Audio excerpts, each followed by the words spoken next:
नमस्कार मित्रो, लग्नानंतर होईलच प्रेम या मराठी मालिकेच्या उद्याच्या भागात आपण पाहणार आहोत की काव्या आणि काव्याचे मामी मामा काव्याला भेटायला आलेले असतात। तर ते लग्नाचं निमंत्रण घेऊन काव्याच्या घरी येतात। तर त्यामुळे काव्याला खूप वाईट वाटतं। काव्याच्या लग्नाच्या वेळी ज्या घटना घडलेल्या असतात ते काव्याला आठवतात। त्यामुळे काव्या त्या घटनांकडे बघून तिचा राग अनावर होतो। तर तेवढ्यात काव्याचे मामा तिला बोलतात की आता आपल्या चिवचं लग्न ठरलेलं आहे, त्यामुळे तुम्ही घरातली सगळी मंडळींनी लग्नाला यायचं।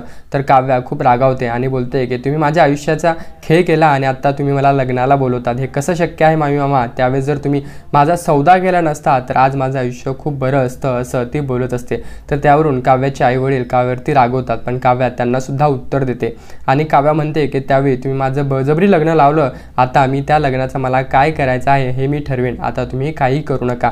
आणि तेवढ्यात काव्या फोन उचलते आणि वकिलांना कॉल करते आणि वकिलांना कॉल केल्यावर ती डिव्होर्सचा निर्णय सांगते।